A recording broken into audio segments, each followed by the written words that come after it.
I recently had the opportunity to visit the Cisco offices in London, saw some fantastic equipment like their 400 gig Ethernet, also saw some old equipment such as the Cisco AGSs from many, many years ago. It's great to see the equipment that they have in their lab, but I specifically went to Cisco to interview Martin Lee about Cisco Telos' perspective on the threat landscape. I interviewed Martin previously at Cisco Live in Amsterdam. He has the ability to explain complex topics simply, but also to tell us what the real threats are and how we can protect ourselves. It is so difficult writing software, and modern devices are so complex. You're going to have to expect that there's vulnerabilities in there. What we really want is we want the white hat hackers and the legitimate security community, if I can use that word, finding these vulnerabilities first and fixing the vulnerabilities, getting the patches out before the black hats and the bad guys are finding it and putting it to their own use. And then even if they do put that to their own use, again, it's for the security community. Let's spot the exploitation of the vulnerabilities early and as soon as we can. So again, we can work on a fix and we can resolve the problem. I also spoke to Mark Jackson, National Cybersecurity Advisor for the UK and Ireland at Cisco. He does a lot of work with the UK government. And what we discussed is of great interest to me. We are talking about the issue of vulnerabilities in network equipment. This is not something new, but it's escalating. It's important that you are aware of the issues of outdated network equipment. I've seen so many posts in the past where people post things on the internet saying, my router has been up for 2 years or 5 years or whatever. Isn't my router great? And the issue is that's great from an uptime point of view, but is an absolute nightmare from a cybersecurity point of view. In other words, you haven't updated your device for all that time. That is a disaster waiting to happen. It's amazing the comments I often get on YouTube where people say, this will never happen. This is dumb. It's too simple. But in the real world, those are the kind of things that happen to companies. Famous example, which we discuss in more detail, is the issue with Simple Network Management Protocol, or SNMP, and how companies are being hacked because they haven't updated their management protocols to use something more modern, such as NetConf or some kind of API, versus SNMP version 1, which again is a disaster. Make sure that you're aware of this. Make sure that your leadership is aware of the issues with regards to outdated network devices, IoT devices, other infrastructure devices that are just out there, have been plugged in and have been left and not updated. So Mark, tell us a bit about yourself, because we haven't met before. No, we've not. And I believe you can't tell me everything because you'd have to kill me, right? That's basically it, yeah. I am James Bond. I like it. No. I'm really not. So where do I start? 26 years in Cisco. I joined Cisco as a graduate back in the late 90s, and I've kind of been here ever since. It doesn't feel like 26 years. I've done lots of different roles inside Cisco, mostly in and around security and mostly in and around government. My motto is motivate, educate. And I was very happy to talk to one of the Cisco apprentices at the Cisco offices, explaining his journey. Someone much younger, someone new to the industry, get their perspective on what the younger generation can bring to the table to help us do things differently and not make the same mistakes as we made in the past. Don't believe that because you haven't had the opportunities that other people have had, that you can't make a change in your life. I've seen it so many times where someone from a poor background, someone who was perhaps hungry, someone who didn't have the opportunities that many of us have had, goes on and does amazing things. Don't let the things of the past stop you from doing something amazing in the future. Learn from YouTube. Learn from the courses available out there. There's so much low-cost training out there. Use the training from Cisco and others to help you change your life. And I'll be talking more about free training from Cisco in an upcoming video. It's fantastic to see the amount of material available out there to help you learn and change your life in the future.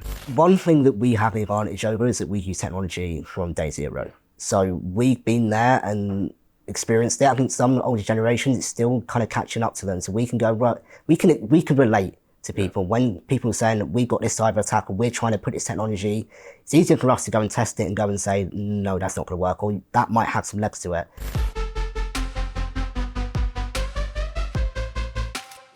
We spoke in, was it February, right? About attacks against organizations. And I mean, kind of in line with what your book's about.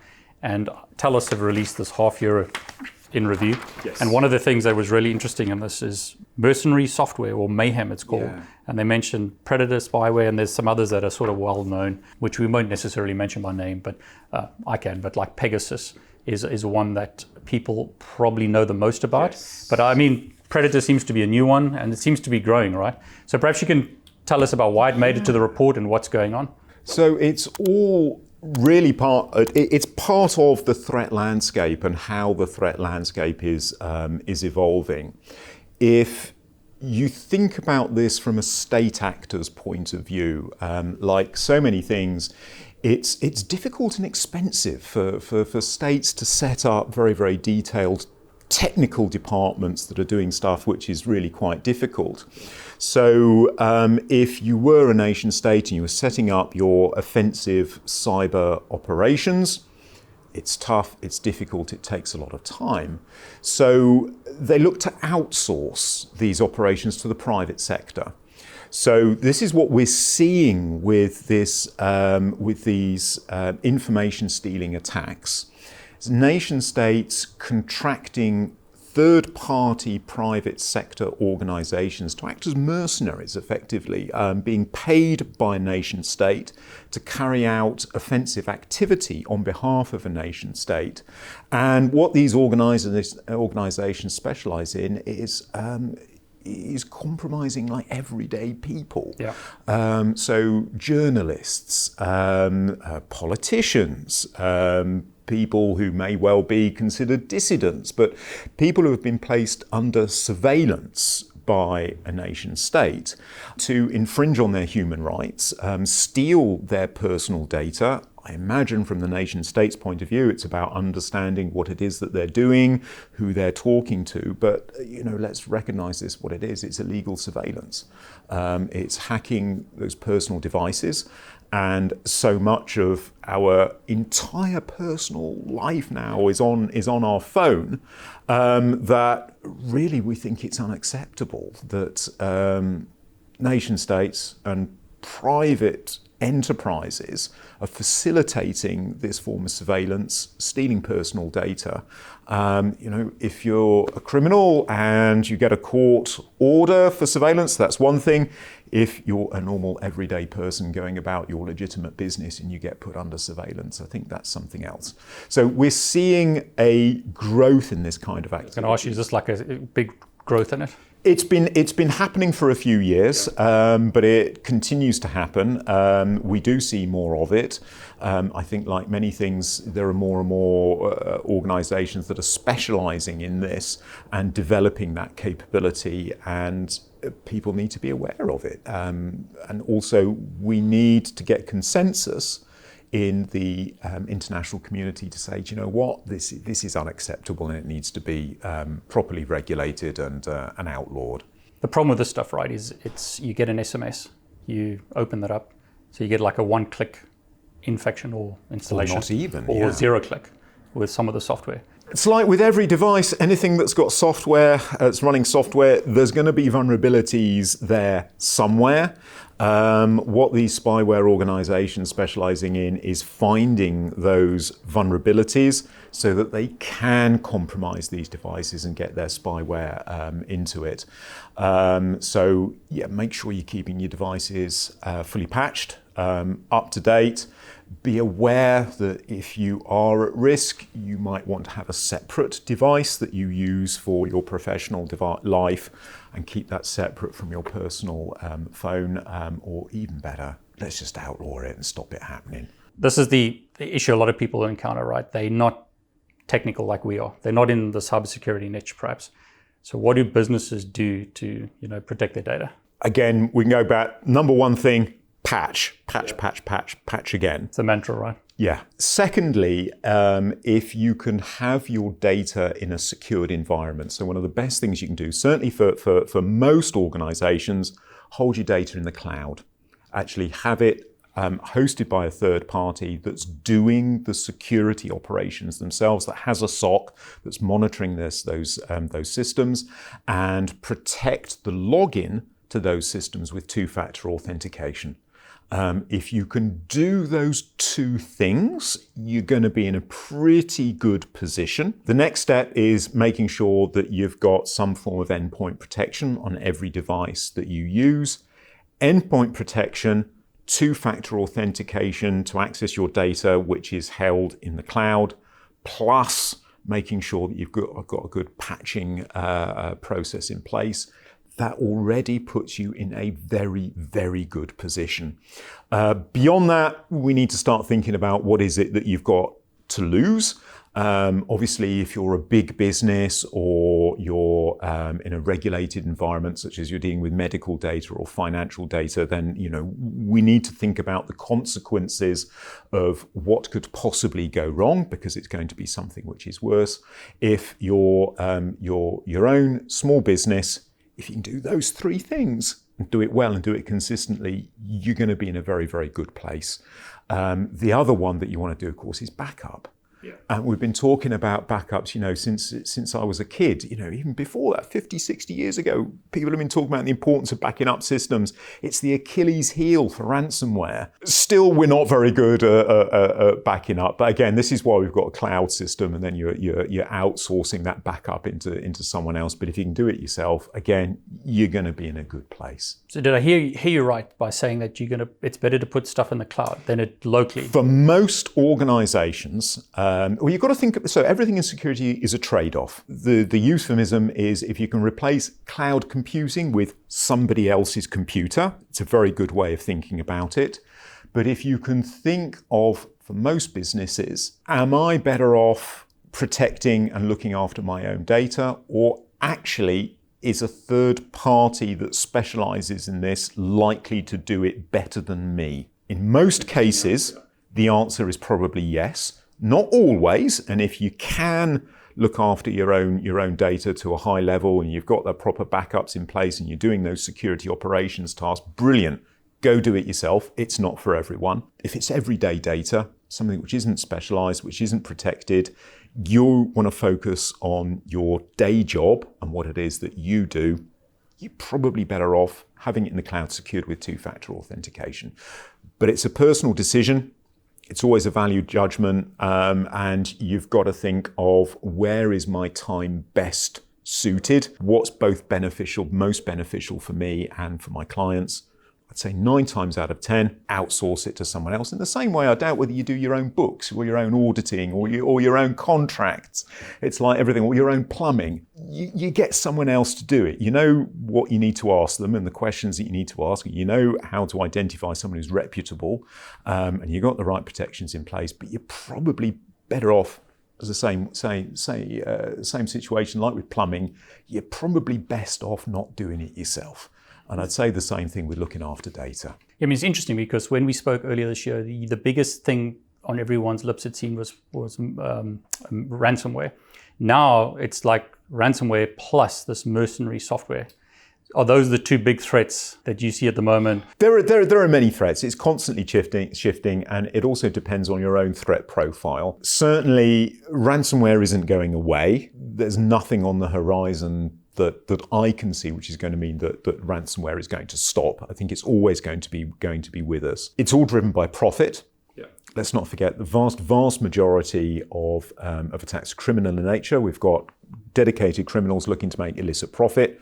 Ransomware is a criminal business model that they developed, which is very, very profitable. We see that dual threat of stealing data coming out of this, which is becoming bigger. So this summer was the first time that in our data and looking at our incident response data, we see more data theft than ransomware. So it is something which is getting bigger. This is the first time we've seen it overtake ransomware. Mercenaries, it's worrying. It's there.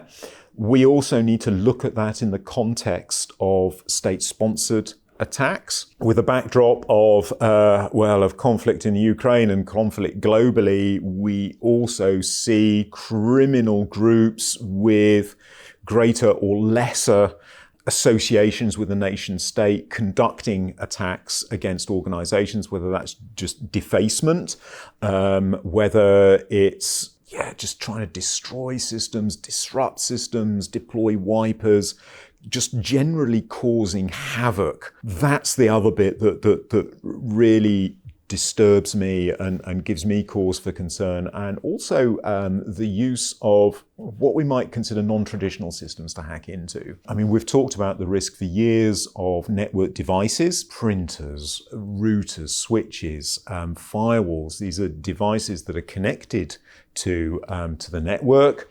They have an operating system, they have spare CPU cycles. They can be used as a means of ingress by the bad guys. There's going to be vulnerabilities there, or there's going to be misconfigurations in one way or another.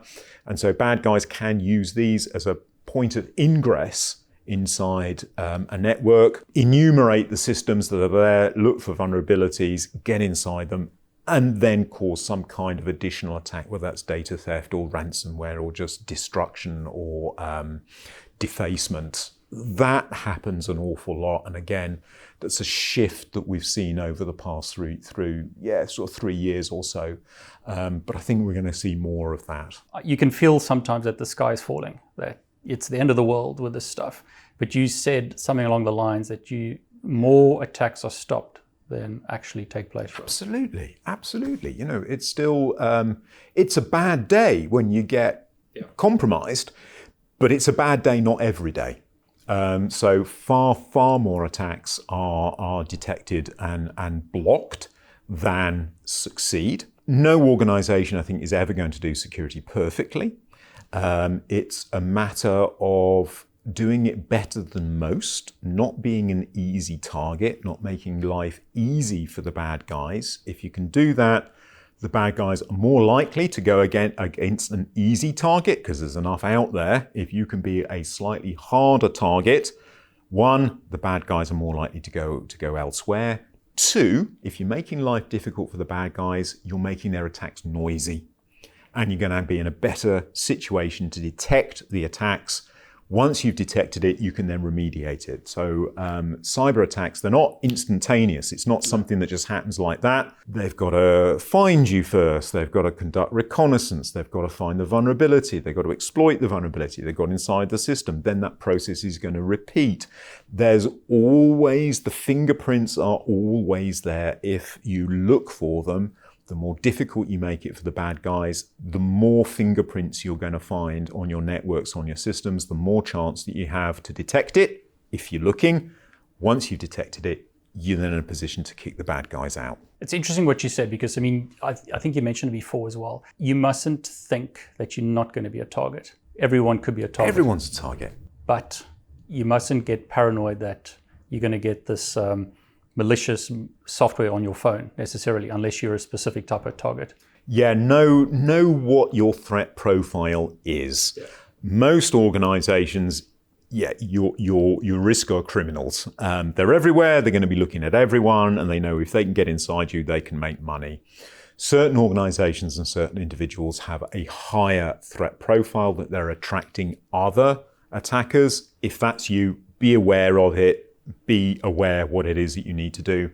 I think probably what I'd say, reach out to an expert organization to give you the protection that you need. For most organizations, it's about not being an easy target. It's about considering what is the worst that could happen and then planning for that. Also, if you work in a security industry, there is only so much you can do. It's very easy to get paranoid. It's very easy for this to become a 24/7 profession. Yeah. You do need to be able to take a step back. You do need to be able to recognize you can only do so much. You can never, ever be 100% secure. We need to be able to live with that uncertainty and say, okay, I've done everything that can be reasonably expected of me, and that's actually what it is that I need to do. And then also, it's so important, be able to step away and go and do something else. Hand the task on to someone else. Don't just do it on your own and think the entire organization's security depends on me. Okay, yeah, it probably does, but it's not only your responsibility. You do need to be able to switch off, go do something else, and you do need to recognize I can only do so much, but everything that I do during my day job, I move the security posture forwards. And if you can continuously move the security posture forwards every day, you're making the world a better place and you're making your organization safer. So if you can just patch one system in a day, you've made the world a better place. You're not going to be a patch every single one, but just move that security posture forwards day by day. You're making progress, you're making the world a better place. At the end of the day, switch off, chill, go do something else, and then worry about it the next day. There's people in certain parts of the world. I mean, I'm from South Africa originally. Not everyone can afford to buy this commercial solution from Cisco. But how do you learn? And it's fantastic, that Snort's available, these other options available for learning, or for organizations that can't afford it. Absolutely. There are many organizations that are out there where they don't have a security budget. Let's face it, it happens. And I think all of us in the security industry, would really love that you bought a proper maintained product. However, there are some organizations, some environments where that's never going to happen. And, great. Here's that third-party open source stuff. Download it. It's not going to get you as far as the fully working, all singing and dancing solution will, but it'll get you a lot of the way there. And if you can devote the time to it and also invest in the skills, both you're making these environments secure, but you're also developing those people so that they can enter the workforce and they can develop their skills. I love it. I mean, the way I look at it is like Cisco Packet Tracer is another example.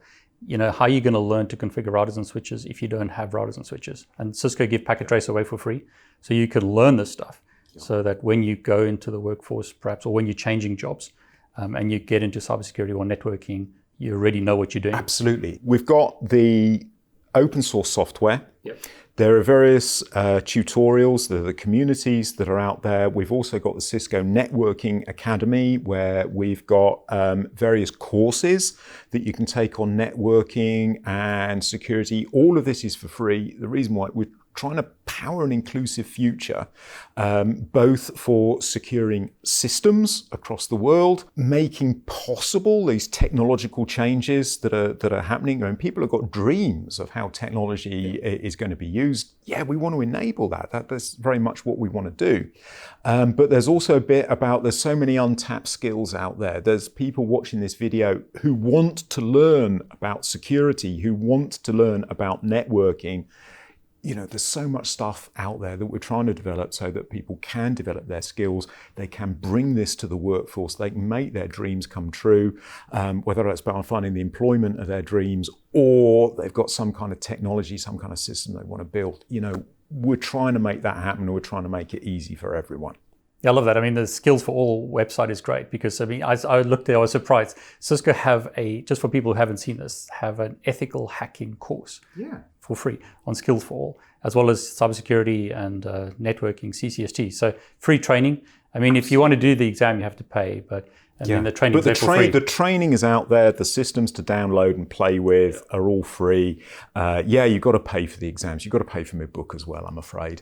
But all of this, it's so much out there. There's so much out there. It's all a matter of getting engaged and playing with it. It's like a massive playground. Go play with it and you'll learn, you'll have fun, and we're making a better future. So that's what I was sort of hinting at, right? Yeah. You do a lot of advisory stuff for the UK government and stuff, right? Yeah. So I guess over the last couple of years, I moved into a team that we know as Security and Trust Organisation inside Cisco.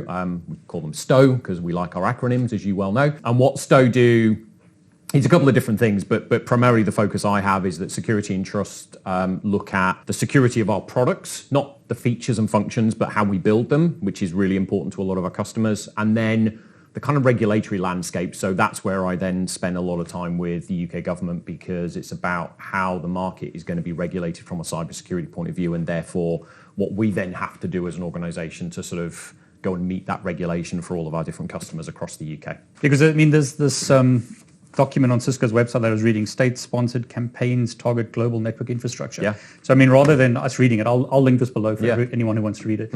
Can you tell us what this is about? Yeah. And because this is a big emerging thing, it sounds like. Yeah, well, it's interesting you use the word emerging, because my first experience with what you'd kind of call router malware or attacks against routers is probably 15 years ago. So this is not a new problem. It's not, no. But it's one of those that sort of bubbles to the surface when there's a bit of an incident and then drops back. But in essence, it's this idea or the recognition that, wait a minute, a modern day router is just the Linux box. I mean, iOS XE is Linux running BINOS, which is Cisco iOS as a daemon. And so all of a sudden you've now got a different paradigm than maybe you would have had with classic iOS, which was a bit more complicated, but still a computer ultimately. Yeah. And therefore it suffers all the same things that your Windows and your Mac and your Android and your iOS devices all do, which is that vulnerabilities are discovered and need to be patched and maintained. I think we have a unique problem in the networking space, though, in that not only do people not patch, but also people hold on to their equipment much longer. Yeah. And I think that's a sort of unique to that domain problem where people will run their networking equipment for 5, 10, 15 years, well beyond its end of life and its end of support date, because it just works. So there is always that tension of, well, if it's kind of working and I don't need to go and don't invest. touch it. 100%. Yeah, if it's not broken, don't fix it. That's it. So it's already an emerging problem, but I think we're on one of those flows at the moment where it's coming up. And I think the fundamental challenge is we're starting to see a shift in the same way that we see the threat landscape shifting all the time. We're seeing a shift towards people, or at least we're seeing a shift towards discovering that there has been a pivot towards targeting of network devices, in particular, end of support, end of life, unpatched, and so on and so on. The easy sort of low-hanging fruit, arguably, that exists out there on the internet. And of course, from there's lots of things you can kind of do. You can use it as a jumping-off point. You could use it as a point of capture and interception for data, because that's what routers do, right? So we're definitely on one of those flow moments with this at the moment. So, I mean, is it because it's nation state? Is that the new change, or has that always been an issue? No. Or why is it suddenly like making the news kind of like now? I think it's probably a combination of the things. We're definitely seeing the attribution. So the UK National Cybersecurity Centre, the NCSC, directly attributed Russian APT actors against something called Jaguar Tooth. Which was discovered earlier in this year, and that malware, as you say, was attributed to Russia. So we can, nation state, in a way, it's a little bit of sensationalism, I guess, because to a certain extent that helps drive the message. If we say that our nation state actors, China, Russia, are the two that are often called out in these type of actors, then that tends to bring attention to it, which is what we need. And I think it's also the attacker motivation. You've got to think about what the motivation might be to attack a networking device as well. Is your average cybercrime gang going to go and target a router or a switch? Is it going to generate revenue for them? As you well know, that's the big motivation in that space. So I think it's probably a combination of a few things. I think it's making sure there's the awareness there, because it's not an emergent problem. It's something that's been around a while. But the nation state thing, I think, just helps drive the awareness. So in this document, they talk about, and the document from Cisco, they talk about SNMP. And then they also mention other management protocols. So are there better ones to use today? So we talk about NetConf and RESTRCONF as being two alternatives. They're just more modern paradigms. Again, you look at it's encrypted, right? Yeah, they're all encrypted. They're more efficient. They're more modern alternatives of using SNMP. But again, it's that legacy of, well, what about your tool chain? Does that support RESTCONF and NetConf as well? Yeah, this is the problem, because, I mean, with the recommendation, like, just take out SNMP, but that's not going to work for everyone. No. And that again, is part of the challenge. You can't just switch this stuff off in the same way you often can't just switch Telnet off. You might have a script that's going around, sucking up all your configs as part of your config management. So that means now somebody else has got to touch that, and they've got to touch every device to turn off Telnet. Okay, and what's the actual net gain? Well, it's more secure. Well, yeah, but if I think that I'm never going to get compromised, then why would I really go burn 2, 3, 4 days of dev time to build a new tool, change my, why would somebody do that if they don't think it's going to be a problem when I've just got to patch all my endpoints and I'm probably then better off, or I've got to implement MFA and all these other things that are probably higher priority in my stack. But yeah, so I think that's it. It's what a lot of this boils down to is it's exploiting the legacy. It's that low-hanging fruit that's been put out there, SNMP, Telnet, old protocols. If you've got HTTP left open on your router or your firewall, whatever it might be, and somebody's left it because somebody might have done some management on it at one point and maybe not switched it off. RDP. Let's probably not even open that particular can of worms, but again, another classic problem, SMB. Let's stick SMB on the internet. Yeah, really? But somebody will have done it maybe accidentally, but oftentimes they've been a deliberate decision because they needed to do something else and they didn't think about security ramifications. So I mean, in the document they mentioned stuff to look for. One that was interesting: GRE tunnels. What are they like? What are the like things to look for? Like, I mean, we see this as a problem. Yeah, Cisco are trying to raise awareness to this, and I believe there's a whole what is it, coalition of multiple companies, right? So the Center for Cybersecurity Policy and Law, who are a group in the US, essentially has instantiated this consortium really to address this problem. So we're a founding member along with the likes of Juniper and Fortinet and BT and Verizon, and there's one or two others in there. And the idea is sort of recognizing that there's a problem here. You know, we've all got this problem. It's not just a unique problem to Cisco, but recognizing there's a problem, and this coalition is really forming around trying to, I guess, get a sense of the scale of the problem, and then actually come up with a set of meaningful, tangible things that organizations can do to try and do something in this space. Because again, it's another one of those, we've been talking about patching your stuff for ages, it still doesn't happen. So we've got to try and think of some new and novel ideas as to how we actually move the needle on improving the resilience here. Because fundamentally, networks now underpin our economic well-being. You know, if a telco network in the UK goes down, bad things start to happen, and they will happen very, very quickly, whether that's food distribution or energy management or you know, a whole bunch of other things. So, you know, actually this becomes a non-negotiable for resilience of a nation, let alone just an individual organization. So, I mean, there was talk about not having 2FA on VPNs, and that's what they've been targeting, right? Yeah, so that one's very much about, I suppose, exploiting creds, because obviously if you don't have your multi-factor, then it's easy. You've got your creds and away you go. The other side of it is actual vulnerabilities in the VPN implementation, which then is being exploited to either get access to that device and then hop in, or otherwise, you know, effectively pivot yourself into the organization. And that's the sort of two sides of the VPN as an exploitable endpoint. And we've seen a lot of that noise. The other side has been targeting sort of small office, home office devices as well. So we do see people like D-Link and TP-Link and Linksys and, you know, all the other brands that you tend to see on the end of broadband lines. And the motivation there is, because they're not enterprise focused, the motivation there is often the attackers want to use them as effectively part of their attack chain. So they'll proxy through them. No, proxy through them. Okay, to get into the corporate network or something. So rather than me going direct to you, what I'll do is I'll compromise 1,000 home routers and I'll bounce between them all. So therefore tracking me down, and I might pull my C2 back, my command and control traffic back through that. You know, again, you might use them for DDoS, but if you're a nation state, your motivation is going to be slightly different. And so therefore you might use that to hide your C2. And again, that's documented in some of the, I think Cicso talk about it, and I think we talk about it in some of our articles as well. As, you know, there's the sort of enterprise endpoint, the Cisco router, but also then those other endpoints become interesting as part of that broader landscape of compromised network devices. So I mean, the coalition is to bring visibility to this problem, because I mean, we always hear the noise of IoT or endpoint, you know, your PC, you need to get patched, whatever, your phone. But we don't always hear about this. So this is to try and shine a light on this. Is that It's definitely shining a light, and I think it's shining a light with a view to the action, you know, something that's actionable at the end of it. Yeah, because I want to get to that. So what do we do?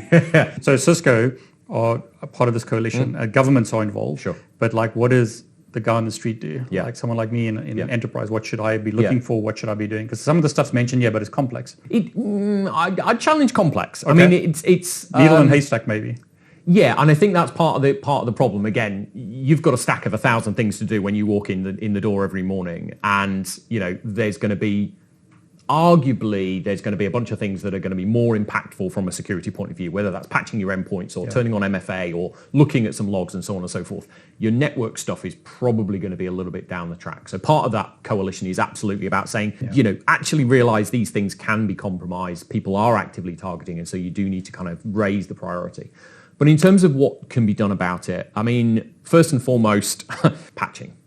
You know, it's the most dull, boring conversation in the world, and it's the one that we always trot out because it's an easy answer. But it's an easy answer, and it's the right answer. You know, the Jaguar tooth malware was exploiting a vulnerability from 2017. Drop on a new version of iOS, and that's gone. You know, and okay, dropping on a new version of iOS is in a lab. That's really easy, right? You know, it's a line of config, and you're done. And then you've got to reboot. Real world, and the reboot thing. And some might say that Cisco code occasionally has one or two undocumented features in it. And so therefore moving from version X to version Y might introduce some challenges in your network stability. I'm not going to comment on those things. I'm sure your viewers will. But that's the reality. That's software, right? Software is complex. Yeah. And so just simply patching, or in case of iOS or XE and these things, rolling the entire image, these things are easy to say and sometimes hard to do. And it's also what happens if that router's, I don't know, on a low bandwidth link in the middle of a field, So what do I roll an engineer to site, or I try and download it? What happens if it goes wrong? There's a whole plethora of reasons as to why people don't do that patching, but it still remains our biggest defense against a lot of these kinds of attacks is just being up to date and maintained. Second things, look after your creds. A lot of the compromises we've seen, Jaguar Tooth isn't one of them, but there are other examples that we don't name, but there are other examples where we've seen compromises against devices, and it's not been because they've exploited some old vulnerability. It's because the creds have been compromised. Now, how have they compromised them? Who knows? It's very, very hard to know. But we all know that people will, sync creds with Google accounts, and then Google accounts get popped. Or maybe they've got them on a TACX server, and the TACX server's been popped because somebody's managed to get in through another way. And there's a whole bunch of reasons how creds can get popped. So looking after those creds, again, easy to say, sometimes really hard to do. But again, putting MFA in front of some of that can be very helpful. If you're using jump boxes, make sure jump boxes are all hardened where you're doing, using jump boxes for management of these network devices. So that's kind of the credentials and your patching sorted out. And then it's the rest. Using secure protocols, we talked a bit about SNMP v1 versus v2c and v3, NETCONF, RESTRCONF. Using modern equivalents or modern/secure equivalents of these older telemetry protocols has got to be fundamental. And again, there are tools out there. There's probably a stack of open source tools, I'm sure, that will just go off and just slurp configs up and tell you, wait a minute, you've got SNMP open here, here, and here. Just go change it. Again, easy to say, not always easy to do. Yeah. But this is the reality of being secure. It doesn't need some God box being purchased, and God forbid, we'd love people to buy God boxes from Cisco. But the reality is, this is not a technology problem. This is a process and policy problem that people have got to get their heads around. And then just in the same way you wouldn't consider running, Windows 98 still on your laptop and stick it on the internet. People do. Yep. But we know it's not a good idea. It's the same argument, and it's getting people into parity with that mindset. So I think those are the things, patching, creds management, MFA, secure protocols. Don't put those protocols on the internet. If you are using insecure protocols, don't point it at the internet and allow it to be accessible. I'm glad you mentioned Showdown. Yeah, because how easy is that, right? Yeah. It's really, really trivial to just go on Showdown and find Cisco iOS boxes that are on the internet, and there are many, many out there. Not so many in the UK, I've got to say. I've done a few searches there, but there are many overseas. And those overseas ones are probably connected to organisations that might have a UK footprint, because that's the other thing, is that might just be the box somebody forgot. Yep. That's connected to a defence contractor or a big pharmaceutical organisation. And that's it. We're away at that point. It's interesting that you mentioned home as well, because that's I kind of alluded to, that's sometimes how people get into the corporate network. Same thing as like a remote office or another country, right? Well, that's it. I mean, if I've got your home router, then, again, especially with hybrid working and more home working these days, exactly. Once again, you're now extending that enterprise boundary into the home. And so the security needs to go with it. And we know that that's going to be a less secure environment for a lot of people. And we know that people tend to be, much more relaxed or at least less diligent with their home credentials. Yep. And again, because flat network or whatnot. Yeah, absolutely. And if you're using your home, your corporate laptop at home, you connect it to your corporate Wi-Fi, which means connect it to your router, which means blah blah blah. Again, if your company's patching isn't up to date, that's now a path into that organisation. So now, you always have to temper these things, though, because the flip side of this is actually doing some of that is still non-trivial. We've always got to remember that the biggest proportion of kind of criminality, let's just call it criminality out there on the internet, still remains to be cybercrime, ransomware, financially motivated. The nation state stuff generally isn't financially motivated, but of course, by definition, it then represents a much smaller portion. So the likelihood of somebody going after you from a nation state point of view to pivot through your home router to get to you, are they going to do that? Or are they just going to go bribe the cleaner? I know what I'd do, and I suspect you would probably do the same. Why would I go through all that technical heartache when all I can do is just bribe somebody? Explain to me, why is this suddenly being focused on? Is there like a catalyst that started this, or is it something that you guys have been doing for a long time? I mean, you've kind of alluded to that, but why now? Why are we raising a spotlight on this now? I think it's an aggregation of 2 or 3 different things. You're right, we have been doing this. In my introduction, I talked about the Security and Trust Organization. So that organization, the biggest part of that is our secure development lifecycle. So that team is responsible for, in a way, hardening our devices. So they're the ones that put in place all of the coding guidelines to make sure we're using SafeC and that we're putting in ASLR and non-execute. They do all of that. Now, they do all of that because we know that these devices could be targeted, and we've been doing that for probably 15 plus years. And a lot of that investment. Secure boot is like the one that's Secure obvious. boot, the Trust Anchor module, signed firmware images. There's also some really cool stuff to do with ChipGuard, where we can check the identities of other ASICs in the box to make sure that they're not counterfeit and so on. There's a whole raft of effort that's gone into that, and part of the frustration is 9 times out of 10 our customers don't even know there's a problem that we're trying to solve there. So this is not new from our point of view, and we've known this stuff has been going around for a long time. I think what is new is that we have seen 2 things. So we saw the NCSC report on Jaguar Tooth specifically, talking about nation-state sponsored attacks. That's a catalyst in of itself. We look at the current geopolitical landscape. We've got conflicts in the Middle East, we've got conflicts in Europe. Those in themselves drive a certain set of concerns and new threats. So I think there's that's an element. And I think we also found in our own data and our own experiences with customers, we started to discover more of this ourselves. So we saw cases getting raised into Cisco TAC, investigate.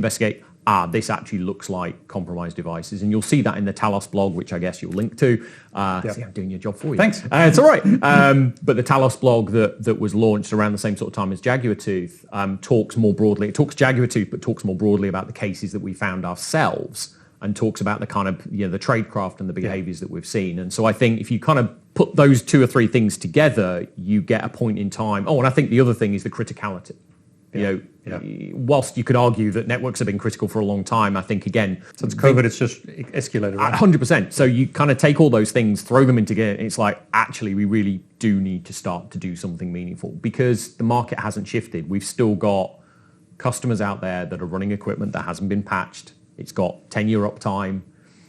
So nothing's going to change until we start to try and put some focus on it and actually come up with something that's sensible that people can do, that isn't just go patch. Because go patch is there, but how do we help people get to that point?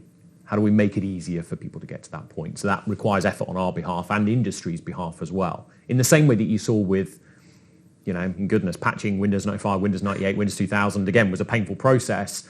Now, I'm not a Windows guy, but I know my Mac, patching is a relatively trivial task, and certainly my iPhone, it just happens. I don't need to think about it. Magic happens and it gets updated, and I don't need to worry about it. And so I think the industry part of that coalition is how do we take networks further toward that direction? So it's it's there. So I think those are the 3 things that underpin why we've needed to do it now, why now is a good time to be doing it. How did you get into Cisco at 18? Because that's quite a cool thing to we're going to come into like this at that age. Yeah, so I was looking at apprenticeships in the COVID pandemic, and you can imagine how difficult that was. Every apprenticeship I applied for, I got an email back saying we cancelled our apprenticeship because of COVID. It was probably had about 2 or 3 weeks left before all the apprenticeships closed, and I just went, okay, I'll search degree apprenticeships again into Google, and Cisco popped up. Didn't know who Cisco was. Wow, that's clicked cool. the link, and we went from there. And I remember the first kind of open interview they done. And one of the things that stood out to me was just how personable they were. Every other company, it was just emails. You never spoke to anyone. Cisco, it's people constantly speaking to you. And the rotational aspect really catched me, because I didn't know what I wanted to do. And I needed to kind of go into a company where they'd allow me to make mistakes, allow me to try things out. And Cisco was offering that, so to me it was just a no-brainer, something that I wanted to get into and just try out. You didn't have to have a degree to start working here, did you? So are you going to get a degree as part of this program? Yep, so I'm getting a degree in digital and technology solutions, so kind of like an overall degree in all IT and kind of project management. which is a great thing for me, no student debt, and get a degree and also 3 years experience in a massive company. So I couldn't really ask for any more. Cyber, you said, is something that you find fascinating and you're really enjoying this, and this is where you want to focus for the rest of your career, perhaps? Yeah, definitely. I think SaaS and cybersecurity, especially what we do, we kind of combine the both. SaaS being such a new thing, every company going towards wanting to be a SaaS company, not a hardware company anymore. So that was a good thing for me because you're in a company, again, where innovation's top number one. And cybersecurity goes hand in hand with that because cybersecurity is a massive priority for all companies at the moment. So you combine the two of SaaS that's going big places and then cybersecurity is also going to big places. You're getting so much innovation, so much fast-paced environments. It's amazing. So I mean, some people would call me a boomer, even though I'm not. But I interview a lot of people who are perhaps much further in their career. Yeah. But I want to get like your perspective as someone who's a bit younger, and a lot of people watching are your age, perhaps younger. What's your advice to someone of your age? Look out there. Don't just look at the traditional routes. Look what else is out there. There's companies like Cisco and other companies as well that do degree apprenticeship programs where you get industry experience. Yes, theoretical experience is good and it teaches you the foundations, but industry experience takes it to a new level. For me, I now don't have that worry of trying to get into a company and fight against people with loads of industry experience. I have that already.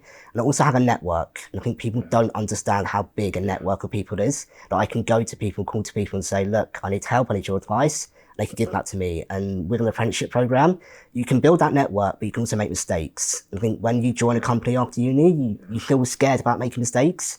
I don't feel scared about making mistakes. I know I can make them and learn and innovate. And I've also got a network of people around me that can help me do that and kind of keep me on the right path, which is the best part. And it's very practical, right? Because that's a problem a lot of people say with degrees. It can be theoretical and you don't get the practical experience. Exactly.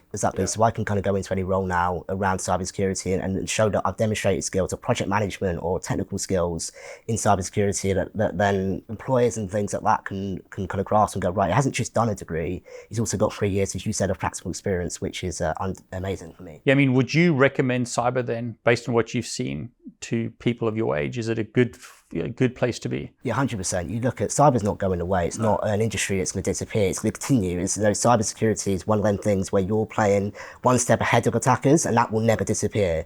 So if you want a career that's got longevity, but also it's going to change and innovate, and you have that space to be creative, then cybersecurity is one for you. In cyber or in IT, we seem to be making the same mistakes over and over and over. Are you finding that you seeing things from a different perspective, perhaps to someone who's older and been in the industry longer? Yeah, I think one of the things that I like to do is any team that I go into, I like to kind of just overlook all they do and go, right, what can I change? What do I think doesn't work anymore? Because even for me now, being in a position for 3 years, as I said, I've been in Cisco for 3 years, there's probably processes that I look at that I'm just so used to that I just then don't think they need changing. But when you go into a new environment, you've got someone that's a bit more fresh and wants to be a bit creative.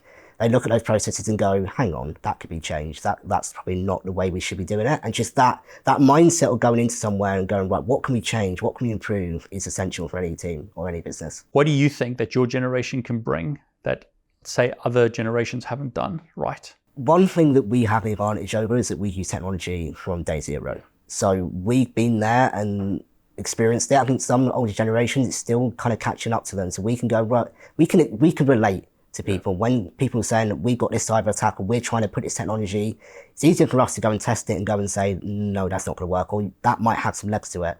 So I think it's just that familiarity with the technology and just the whole new generation that's coming out. We've got more experience and we just have a little bit more knowledge around that area. I really hope you enjoyed this video and the interviews. Hope you learned about network resilience and that this gives you the information that you need to either make changes yourself or go to leadership and get them to fund changes to your network devices and infrastructure. And I hope you were inspired by the apprenticeships that Cisco have. Don't think that the doors are closed to you. Just remember that if you want a door to open, you should knock on that door. You should try, because if you don't try, you'll never know if that opportunity is there for you.